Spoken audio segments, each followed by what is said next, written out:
there is a place the sea keeps secret, not out of malice, but out of mercy, as a kindness for the quiet-hearted, the weary, the dream-heavy souls who forget how to rest. That place is not found on charts. No lighthouse shines above it. No coordinates will guide you there, but it exists. And if you have ever stood beside the ocean in the late hours of night, with the stars blinking like shy lanterns overhead and the wind humming something familiar just out of reach, you may have heard it, a soft song beneath the tide, not sung in words, not even notes, just a sound that feels like memory, warm, gentle, and impossibly old.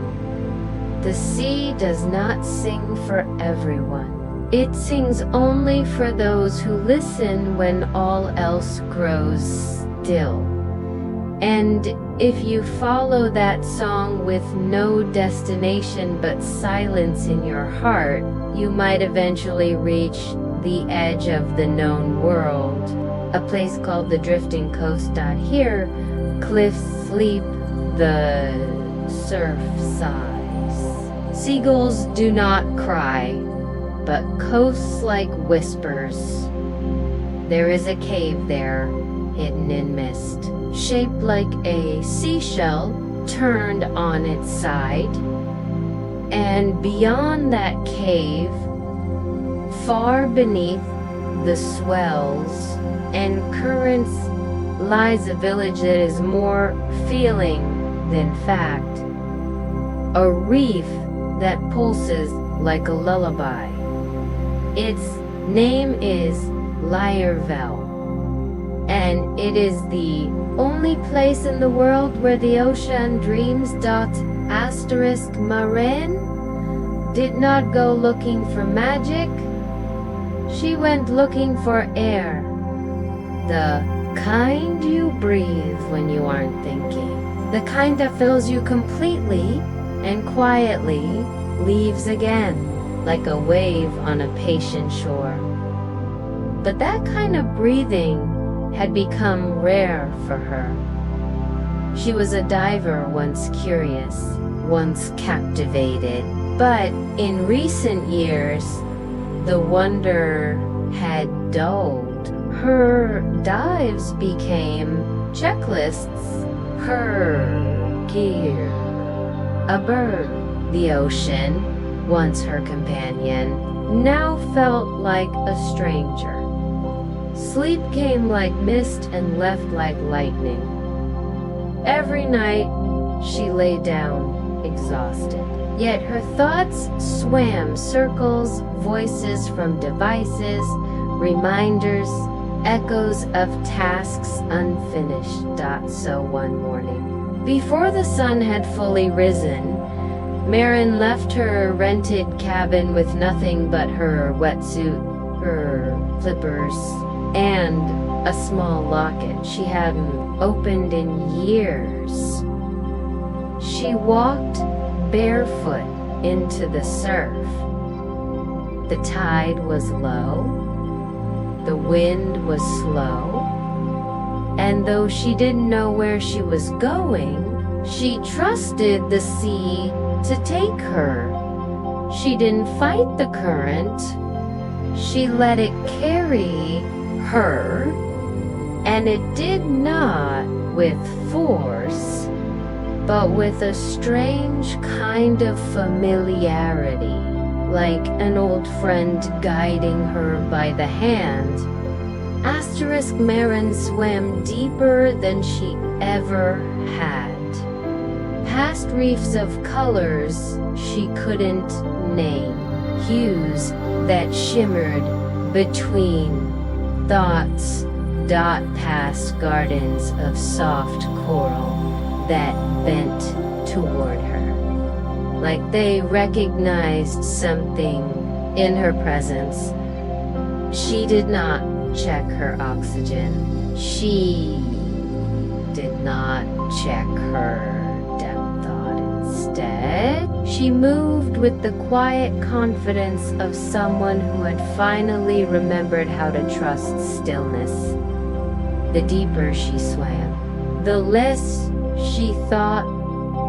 She forgot her deadlines, her calendar, the to-do lists folded in her mind like sharp paper.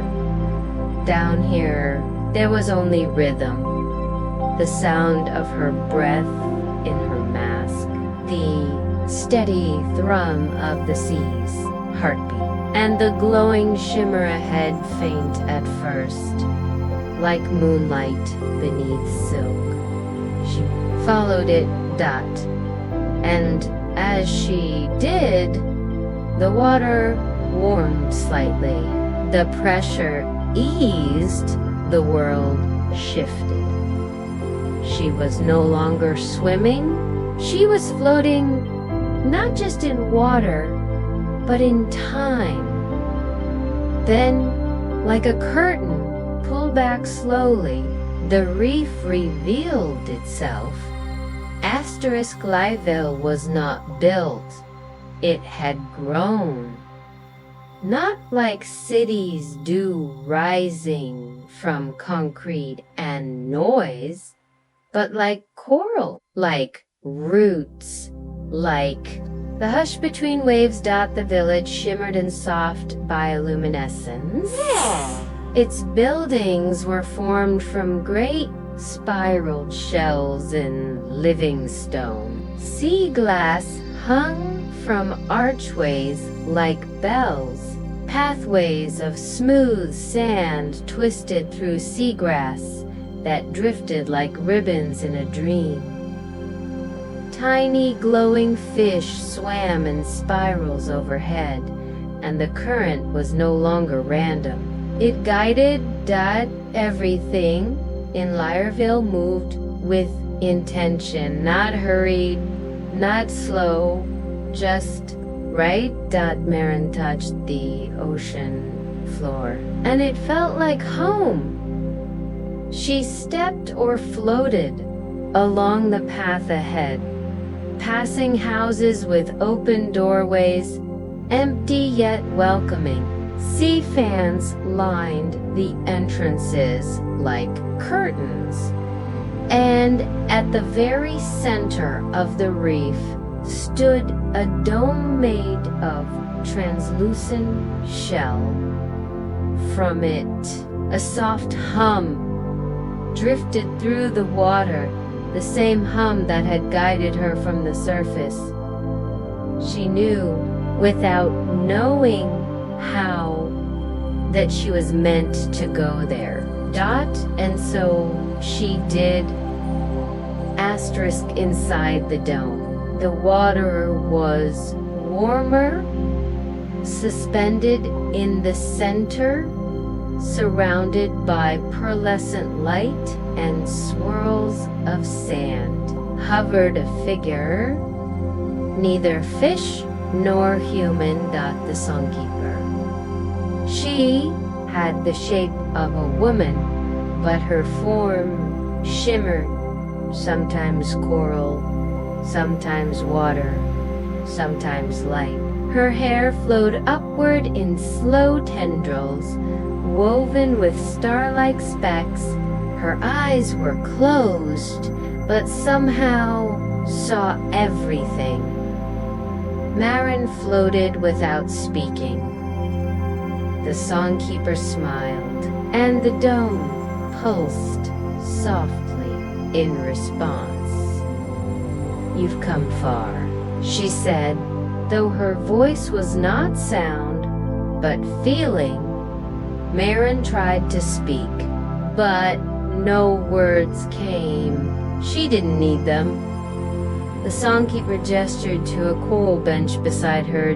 Marin sat. "Why am I here?" she thought. And the answer came, not as words, but as music, soft, familiar, like a melody from childhood, played on an instrument long forgotten. "You've forgotten how to breathe," the songkeeper said, with wonder. Marin was led through a corridor of light, one that twisted like a seashell's spiral. There were rooms along each side, each framed by archways of pearl and sea stone. Each had a different shimmer to it, a different warmth, a different song. "These are the rooms of returning," the songkeeper whispered in her heart. "Each one holds a piece of you, something you left behind." Marin entered the first room. Inside, there was a swing hanging from nothing, swaying gently. A memory surfaced, her as a child, spinning slowly in shallow waves, pretending to be a jellyfish. She smiled. The second room held a book, blank, except for one drawn picture, a sketch of a dolphin she had once made in school. The next room was darker, quieter. In it, a chair faced nothing. It was a place she had once cried without reason, a grief unnamed. But she sat there anyway, and the water held her like a blanket. Room by room, she returned to herself. Not in a rush, not all at once, but gently. At the final chamber, the songkeeper stopped. A great pearl sat at the center of the room. Its surface reflected not light, but breath, slow, rising and falling, in and out, like the ocean itself. "This," said the songkeeper, "is what you've lost. But it has waited." Marin stepped forward. She touched the pearl. A wave of warmth rolled over her. Not physical, but emotional. The breath she'd forgotten. The deep kind. The kind that doesn't just fill lungs, but empties tension. She inhaled fully. No tightness, no fear, no weight. She exhaled. The sea pulsed around her, and for the first time in many years, she felt no need to do anything. She just was.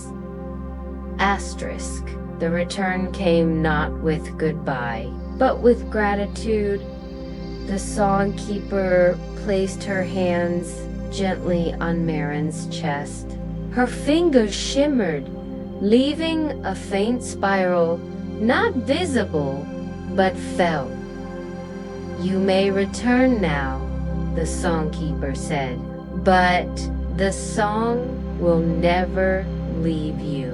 Marin drifted upward through the reef.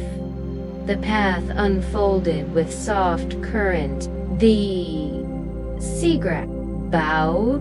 The glowing fish sang her silent lullabies. She did not need air. She did not need direction. The sea carried her slowly, tenderly, until she emerged once more in the surf near the drifting coast. The sky was dark. The stars blinked slowly above, and the wind no longer hummed, it sang. Marin returned to the world above, like someone gently waking from a dream, not startled, but soothed. The tide brought her to shore as if carrying a secret it knew she would protect. Her breath was slow, grounded, deep in a way it hadn't been in years. And she noticed that breath more than anything else.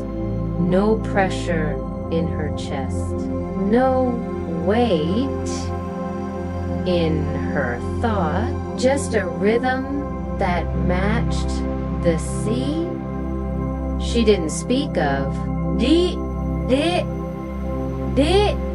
but it, not because it wasn't real, but because it lived now within her, not in words, but in breath, in stillness, in the spaces between. She returned to her routines, but everything was different. Mornings came slower, nights quieter, her pace soft, her presence settled. Sometimes strangers noticed a glance, a smile, a child leaning toward her without knowing why. She had become a stillness the world didn't understand, but often needed. And on the rare nights when rest was hard to find, she would close her eyes and listen to the hush in her chest, to the spiral still glowing in memory, to the song beneath the tides. Not distant, not forgotten, but always waiting. Not a lullaby, not a lesson, just a gentle reminder. You know how to rest. You remember how to breathe. I am still here. And in that quiet, she always returned.